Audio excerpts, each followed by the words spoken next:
safety or your security? Well, I'm going to help you get some of those questions answered today. This is the Patriot Prepper Show, sponsored by P5 Preparedness, and we're going to talk about the things to help you get prepared. This show airs every Thursday from 11 to noon right here on AM 1240 Hot News Talk Radio, and we're on the TuneIn app, and you can get that on your smartphone, the iPad, or also your computer. I'm Duke Nukem. I'm your host. First and foremost, I am a patriot. So what's that mean to me? That means that I'm out there fighting for our constitutional rights. I've been kind of sitting on the sidelines a little bit with that. The last few years, I've been getting very frustrated with what's going on in Washington, what's going on in Nashville, in the state capitol. You know, I just can't sit back anymore. So I've started looking for ways that I can get the word out, that I can find people that are like me, that are pissed off and want to do something about it. So I am a business owner. I own P5 Preparedness. I've been able to talk to a lot of different people that come into the store, and they feel the same way that I do about what's going on in this nation. And I think a lot of us are just sitting back waiting for somebody else to do something. So, you know, I'm just sick of sitting back. So that's why I am a patriot, but I'm also a prepper. And that's the purpose of this show. It's to talk about preparedness, to getting ready, to get ready for disasters, for emergencies, for what I see coming in the near future. That could be next year, it could be 5-10 years. Heck, I don't know. I don't have a crystal ball, but I see things that are going on in Washington that I don't like. I see things that are happening in our community that I don't like. So I want to help you get ready. That's what I'm doing. I'm taking care of my family. I'm taking care of my family, my prepper group. The prepper group is some of my friends. It's not all my friends. I have really good friends that don't understand it. They want to put their head in the sand. They don't want to face what I think are coming realities. Some of those friends, if they're in my group, my prepper group, if they've helped me prepare, they're going to come in the front door. If they're other friends, if they're the ones that I try to talk to about preparedness and they say, hey, I'm coming to your house. Well, no, you're not. You're not getting in if you come to my house. So we're going to talk about some of those things with our friends, how we handle those kind of things. Because you know what? First of all, I am going to be selfish, like I said, and I don't care. I'm not going to feel guilty because I don't let you in the door or that you don't help yourself. I'm just an average white guy, and I no longer feel social guilt. I'm not going to just deal with the social norms and the things that we say are politically incorrect. So you can either get prepared for what comes your way, or you can die waiting for somebody else. Maybe it's the government. You can wait for the government to help you. Just like those folks in New Orleans with Katrina, or up in New York, New Jersey with Hurricane Sandy. So what are we going to talk about today? One of the things I'm going to spend some time talking about is the name that a lot of preppers, a lot of people think, and that's being a conspiracy theorist. So I want to give you a little bit of background on that. And that's going to lead into the way that I kind of look at the world, how I can read a news story and get something out of it that's completely different from other people. So we're going to talk about some of the dangers and the things that I see coming in 2016. May not just be 2016. It may be longer. Hey, nothing may happen in 2016. I don't know. I don't have inside information. Like I said, I just see things that are going on, and I read the news a little bit differently. So we're going to talk about some of those things that I think could be happening in the near future. Could be 2016, could be beyond that. One of the things that I think is most important, and you know, I don't just talk about gear on the show. I could do that. I could talk about what kind of fold-up fishing pole you need for your backpack. You know, that's important. That's an important thing to have. It's an important skill to have. But I think from a preparedness standpoint, most people are lacking the right mindset, and you have to get your mind ready. But not only your mind, the mind is the key, because that determines everything else that you're going to do. It's going to decide or determine whether you get yourself off the couch and put down the remote control and you start picking up some weights and you start working out. That's going to decide if you're going to be strong enough to lead your family in a constructive way into preparing for what could possibly be coming. You know, it was just a couple weeks ago on this program that I talked about the bad weather that was coming. And I mentioned that in this time of the year, this is another active time for tornadoes. We've been very fortunate that we haven't had those tornadoes in the greater Chattanooga area, but there are a lot of people that lost their lives because maybe they weren't paying attention. Maybe they were just in the wrong place at the wrong time. Maybe they didn't have a shelter and they didn't need how to seek shelter. Well, that's what this show's about. It's about learning what those threats are. It's about dealing with it. One of the things with your mindset is that you're going to have to deal with things that are just maybe unspeakable. You know, you may have to treat somebody's broken leg, or they may need stitches, but you don't have access to a hospital. You can't get out of your house or your area. And so you have to treat them. And so are you prepared mentally to do that? So we're going to talk about how you prepare your mind, how you prepare your body.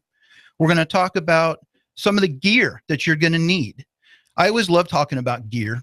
And that's really how I got into the radio business, was through P5 Preparedness. That's the sponsor of the show. You can learn more about what P5 Preparedness does at the website, p5preparedness.com. You can follow us on Facebook. That's the best place to learn about really what we do with the classes that we have going on. P5 Preparedness is located on it's the corner of Panorama Drive and East Brainerd Road. It's between Gun Barrel and the interstate, I-75 exit 3. As you're coming up the hill from the interstate, you'll see the Army truck on the right-hand side, and just pull on in there. We're located, the actual address is 1309 Panorama Drive. The phone number is 423-602-2175, 423-602-2175. And we're there Monday through Saturday from 10 a.m. to 7 p.m. And in an emergency, one of the things that is most critical is getting information. You have to know what's going on. There are things that you can learn. There are things that you can do, but there's probably nothing more important than being able to both send information to others and receive information. The most effective way to do that is by using a ham radio, but you have to have a license to do that. And January 12th, we're having a radio class on that. And for $85, you can come, you can take a class where we teach you how to use the ham radio. We give you the book for ahead of time so you can study to take the test. The 5-hour class is it's more than just how to use the radio. It's learning the information that you need to take the test, to pass the test, to get your license. And you can take that exam right there to get your ham radio certification the same day. So that's just one of the classes that we have. They're very important. And what's the date on that? Is it the 9th or the 16th? I'm sorry. It's the second Saturday in January. Okay, it'd be the 9th. The 9th. My bad. I'm sorry. Nonetheless, I had the date wrong. The ham radio is critical. You got to get the right information. Thank you for correcting me on that date.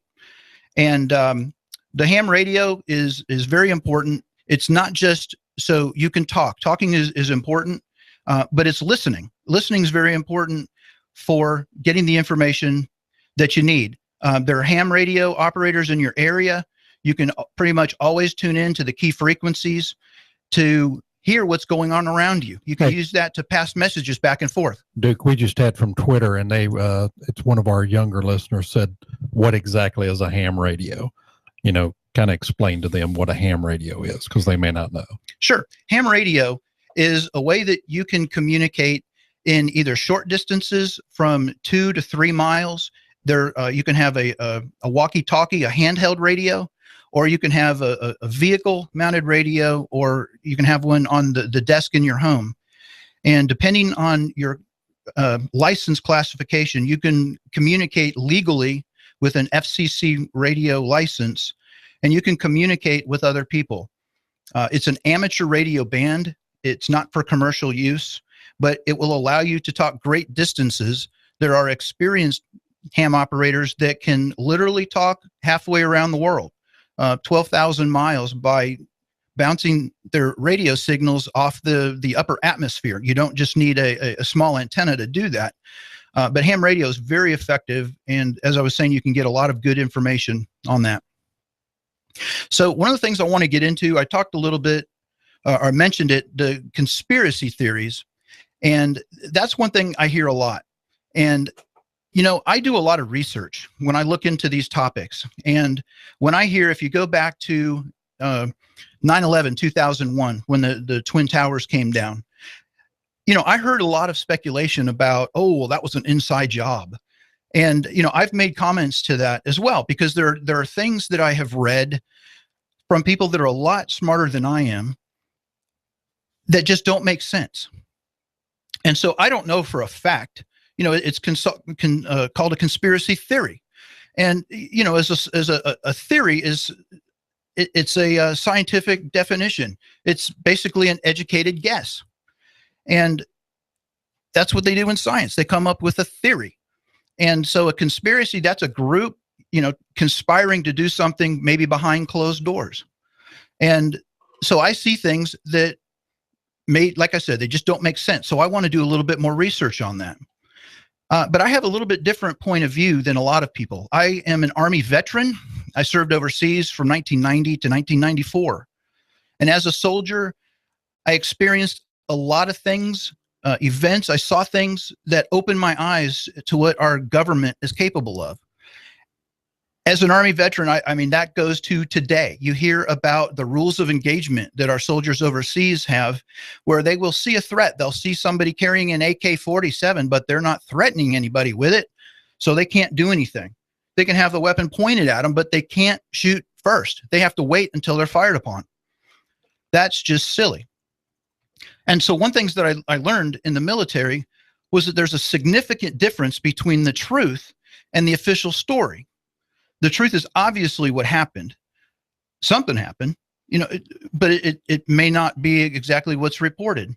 It could be something like a helicopter crashing in 1993 in Bosnia in hostile territory, where we officially or publicly don't have any troops operating. But the official story, as reported by the Stars and Stripes newspaper, is that helicopter crashed in Italy on an American airbase while performing a routine training mission. You know, that's just a hypothetical situation, of course.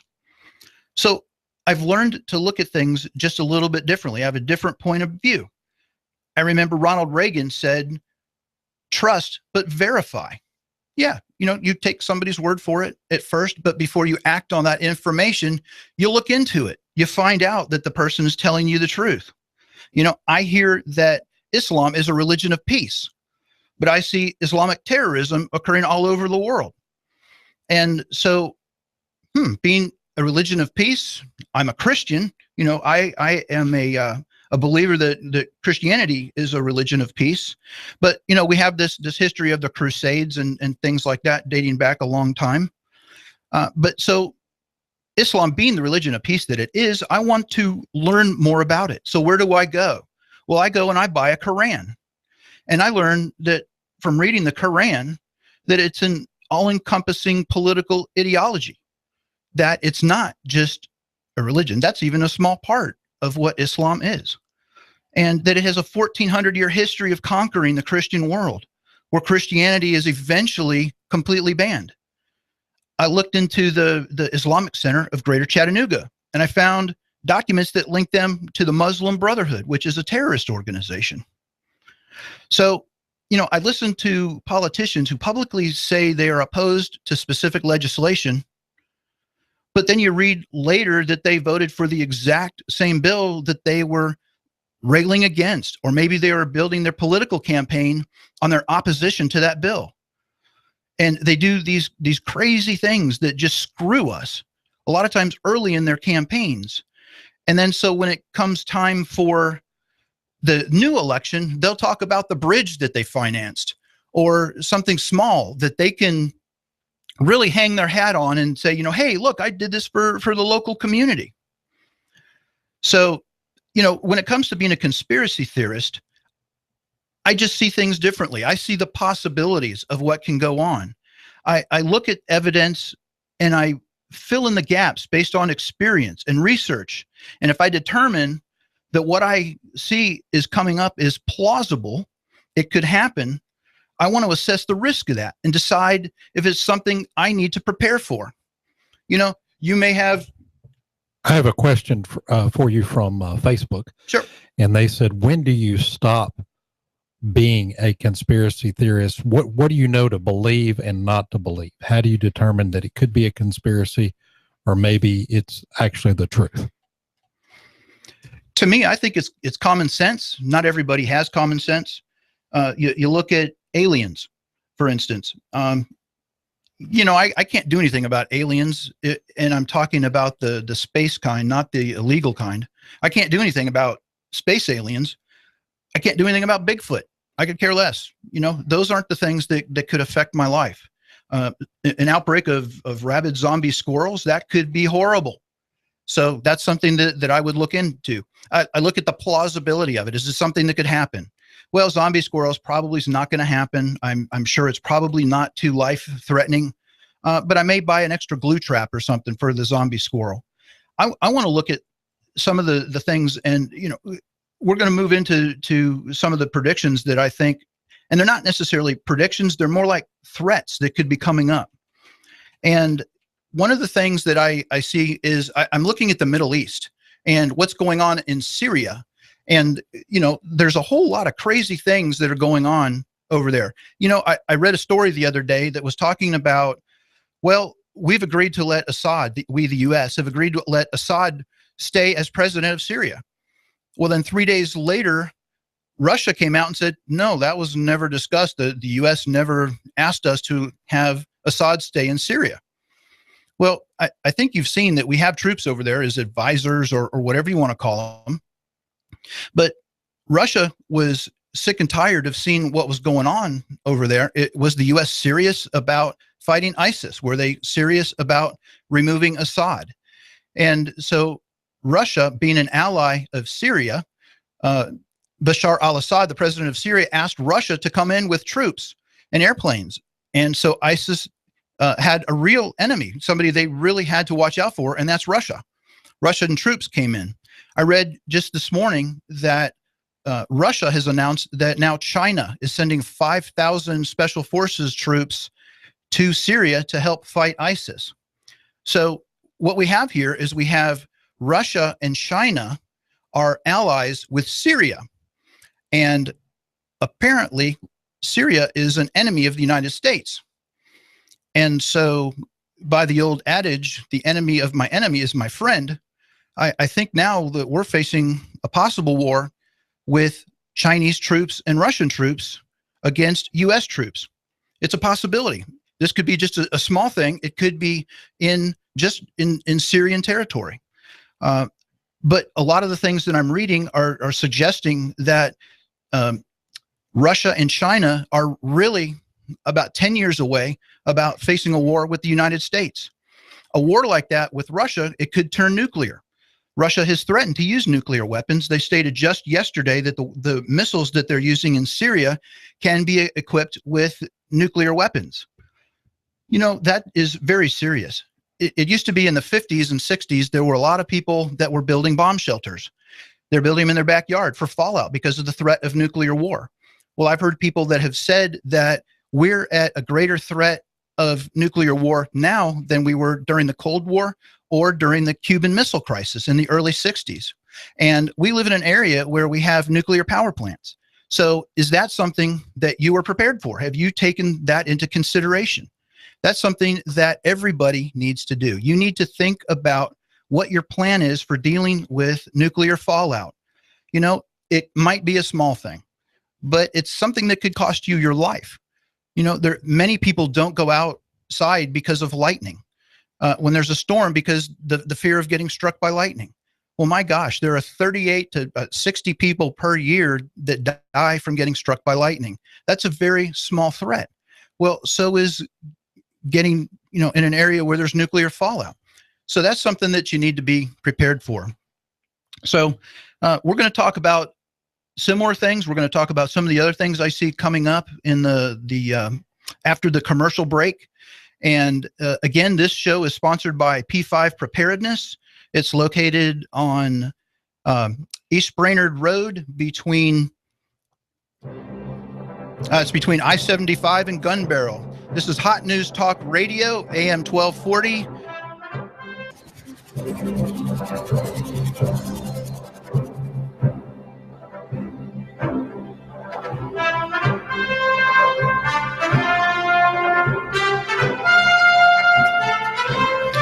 And we're back on the Patriot Prepper Show here on AM 1240, Hot News Talk Radio. In the first segment, we talked a little bit about being a conspiracy theorist and why I am a conspiracy theorist. We talked about some of the things that we see coming up in 2016. And if you're interested in a repeat of the show, you can check us out on YouTube. You just go to YouTube, you do a search for Hot News Talk Radio, and then you click on the videos section, and then you'll see what we've talked about today. We usually break it into 2 sections, so that way you can get the first part of the show and then the second part of the show.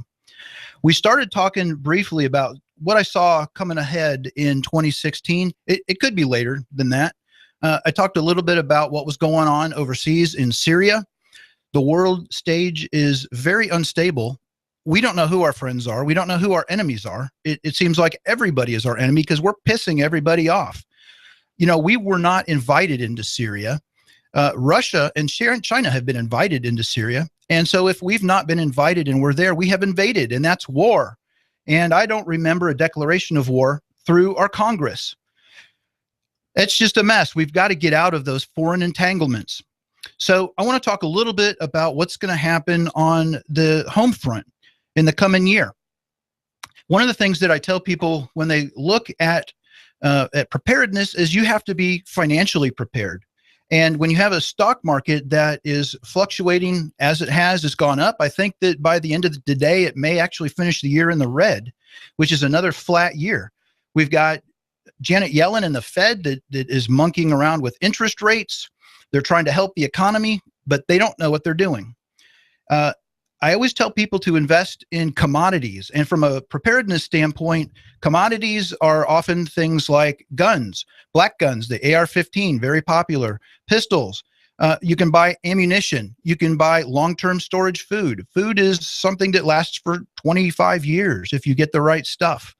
And those are the commodities most common in the preparedness world. But one of the things that also, you know, if you're not a prepper, gold and silver prices have remained very low. You know, those prices may have been manipulated for a variety of reasons, but from a preparedness standpoint, gold and silver is a safe investment. You're going to be able to hold on to that unless gold is outlawed and confiscated like it was, you know, during the early part of the last century. You know, but that was part of currency manipulation, but that's above my pay grade. But one interesting thing about gold and silver, especially on the silver front, is that the silver producers have curtailed their mining activities by 5 to 10%. So that could actually lead to a little bit of a shortage in silver.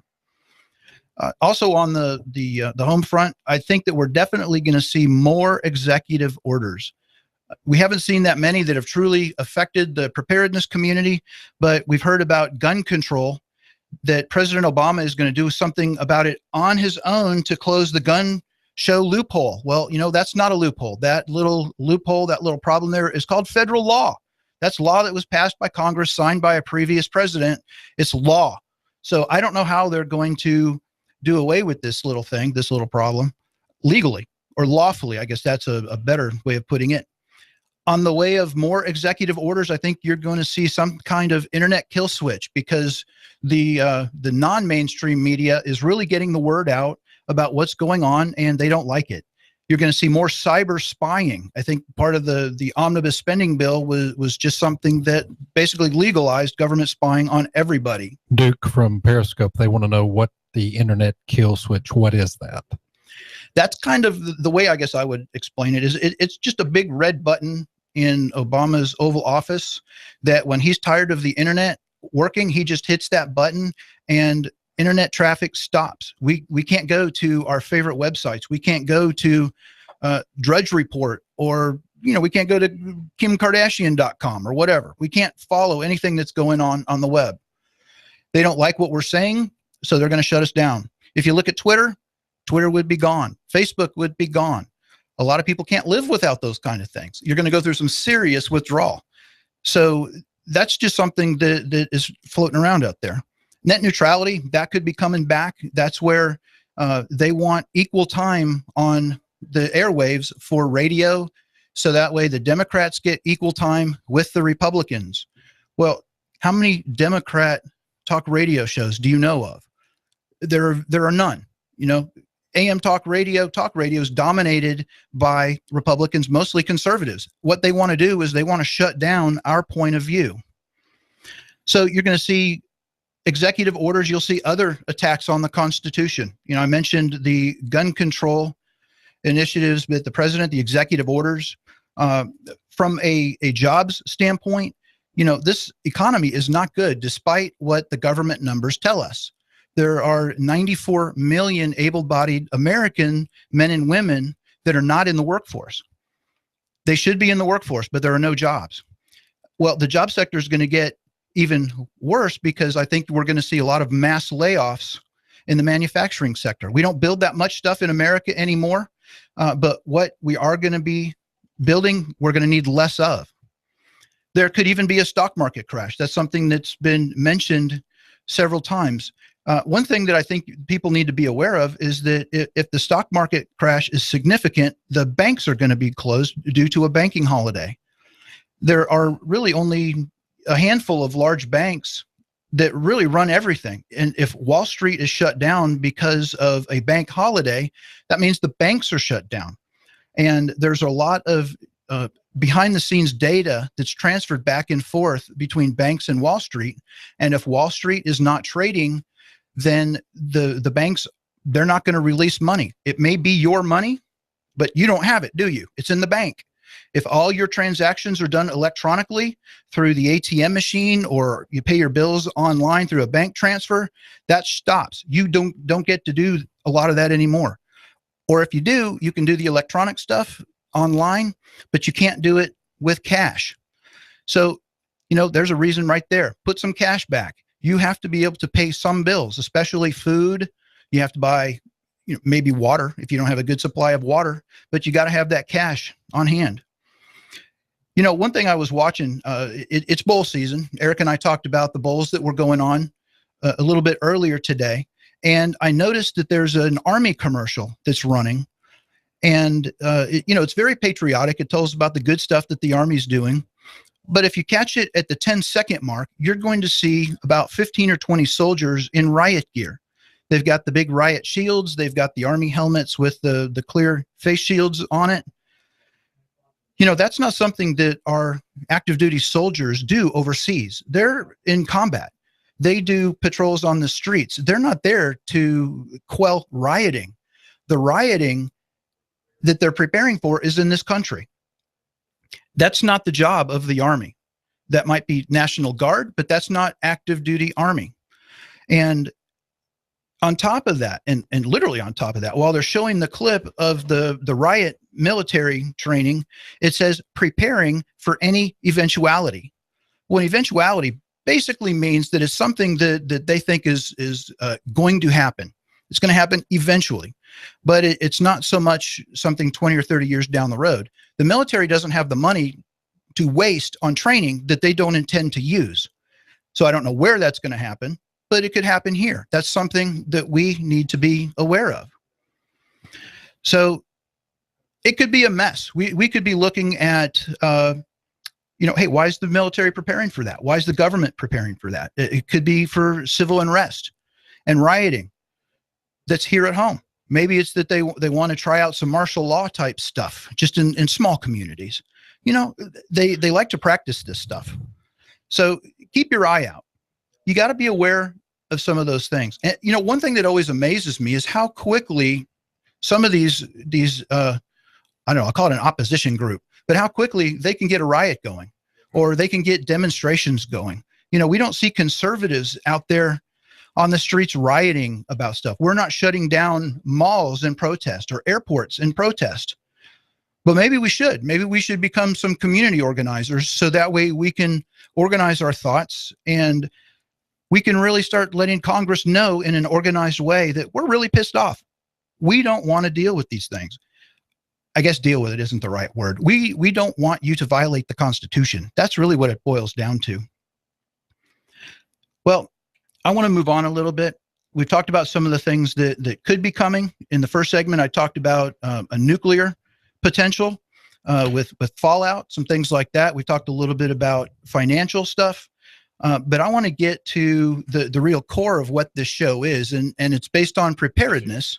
And how do you prepare your mind? How do you prepare your body, your family, things like that?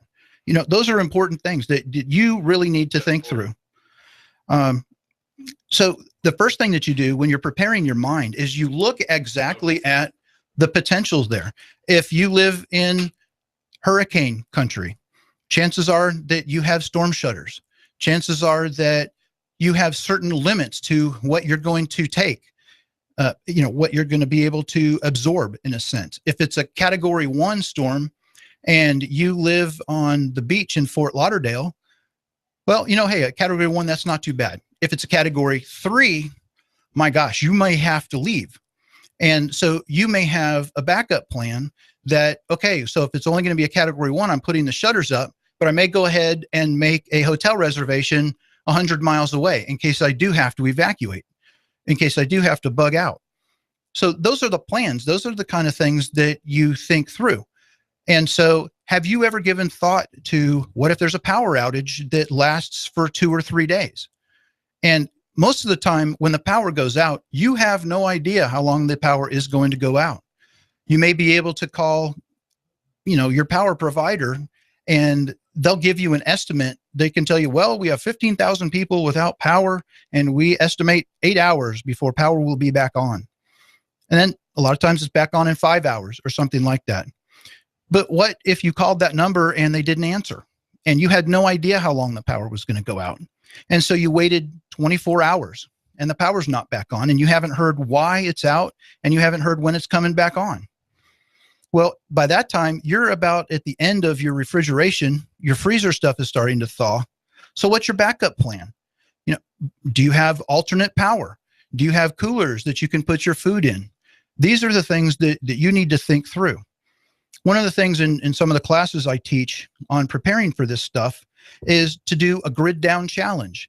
You pick a weekend and you say, okay, Saturday for 12 hours from 8 a.m. to 8 p.m., we're going to shut the power off in the whole house.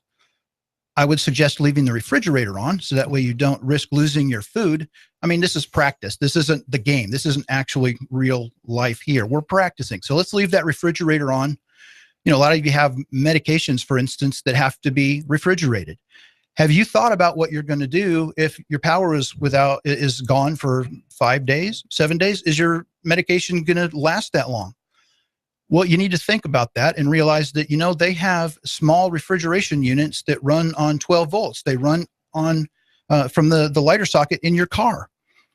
So what you do is you take that grid down challenge, that 12 hours, and you practice. Are you able to stand the heat that's coming through your windows because it's 100 degrees outside in August or in December? Well, this isn't a good December because it's been 75, but let's say it's February and it's 12 degrees outside and you've planned that day for your grid down challenge. Are you going to be able to stay warm? That's something that's very important. Not only are you going to stay warm, but are your water pipes going to stay warm? Are they going to stay above freezing so you don't have mass damage in your house? These are the important things that you need to think through. You need to plan for. So the grid down challenge is a great way to do that. It's just a little bit of practice. How are you going to prepare your body? Are you overweight? Are you a diabetic? Are there different things that you can do? If you're a type 2 diabetic, there's a lot of you that can lose the weight and get off being a type 2 diabetic just by losing the weight. Your hands, from a body standpoint, in the preparedness world, your hands are so critical. Are you an office type that just has real soft hands like I do now from being an office guy for 20 years? But, I know how to use gloves. I have strong hands because I've worked with different ways to strengthen my hands. A lot of you are in the car right now. You could be doing finger exercises on your steering wheel, or you could have a stress squeeze ball. You can have little things to strengthen your hands and your grip. And that's going to be really, really important. You may not think so now, but you've got to be able to work your body. Push-ups, sit-ups, calisthenics, walking. There are a lot of things that people that are somewhat immobile that you can do that are not going to hurt yourself. I always tell people, hey, I'm not a doctor. I'm not a physical fitness guy, like as in your personal trainer. So talk to the professionals, talk to your doctor to see what they say that you should do. But you have to start somewhere. You always start somewhere. Don't be afraid to start, because you know what? Hey, this could kill you. If you're not strong enough mentally, if you're not strong enough physically, if you don't have the family bonds, and your family is beyond just your relatives. I have, in my family, I have good friends. And then again, I have people that I'm related to that I don't really consider family. They're not getting into my house. I don't care if they're my family. If they're not going to help me to stay alive, then they're helping to kill me. And my responsibility is to take care of my immediate family. And that's me personally. You may feel different about your certain relative. That's up to you. So you have to take care of them. You need to man up and be the man of the house and the man of the family and take responsibility and do these things that are somewhat unspeakable. You have to think about that. So some of the things, probably the last thing that I want to talk about, this is the time of the year to do it, is the old-fashioned New Year's resolution. And there's things that you can do from a preparedness standpoint that will really help you quite a bit. And if this is the only time of year that you get the mental toughness to do these kind of things, well, that's great. Most people don't stick to their New Year's resolution. When Eric and I were talking earlier, we were talking about the last New Year's resolutions that we kept. It happened to be the same one, is that we're not going to make any more New Year's resolutions. And so, hey, I've stuck to that. But that doesn't mean that I can't start a diet today or yesterday. That doesn't mean I can't start doing some exercise. And, we have bad habits that we do. Some of us smoke cigarettes or other. We drink, and maybe it's that we drink too much or too much of the wrong stuff, or we do illegal drugs. Maybe we have a prescription drug problem. We're on painkillers that we've never told anybody about. Or it could be just something as simple as biting your fingernails. Biting and fingernails right now is maybe not that big a deal. But when you're in a survival situation where you're getting less nutrition and you're more prone to infections, having fingernails is going to help protect your fingers. That's something that's very, very important. Now, one of the things that I have gotten into the trap of pretty much my whole life is that I really, really like soda. I really like Dr. Pepper. That's not good for me. That's chemicals. I've read all the bad stuff about sodas. I think I read something one time that if I was actually to eat the physical amount of sugar that's equal to a can of soda, which is about 42 grams of sugar, that if I try to consume that, I would die. My body is not meant to consume that much sugar in one episode. And that's just a 12-ounce soda. That's not the 48-ounce soda that I like to get over at the convenience store. But they put chemicals into your sodas that will counteract the negative effects of the sugar. Well, that just doesn't make sense. So figure out why you're drinking the soda. Is it for the caffeine? Well, they have caffeine pills that you can take. That's just the caffeine, but it doesn't have all the other junk that's in it. If it's the carbonation that you like, then you can buy carbonated water. They have it. They sell it as tonic water. You can get fancy and you can drink Perrier. I do drink Perrier sometimes. It's French. I typically don't like French things unless it's French fries, French toast, French bread. That's about it. Although I do like my croissant sandwiches every now and then in the morning. But, hey, that fast food stuff, that's something else to give up. The best exercise routine, the best way I've ever lost weight, it's very simple. Eat less and exercise. Give up the French fries. Give up the soda. Find alternatives to those kind of things. And you're going to be so much better off. I think that a lot of people that end up, I say end up, but they just sit on the couch all day watching college football or watching reality TV. Man, you're hurting yourself. And a lot of it may be the physical and mental, I don't know, the bonds that you have, the binds that are keeping you there, where, you know, that those sodas, that caffeine, the sugar, it is so bad for you that it really, it hurts your mind, where you can't really do what you need to do. So, you know, you got to prepare. It's time to get off the couch. It's time to do things that you need to do. So this is has been the Patriot Prepper Show, sponsored by P5 Preparedness.